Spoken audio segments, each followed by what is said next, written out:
Yeah, so we got quite a bit that we're going to install today. We got light fixture, 2 faucets, cup roll handles, and shower head. Going here, obviously there and there, and the shower head, and these things are getting placed. Alright, y'all, so what do you think? What do you think?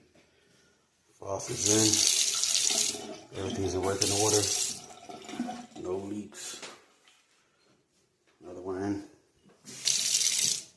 working order. New light fixture, new towel holders, and then we got the brand new shower head.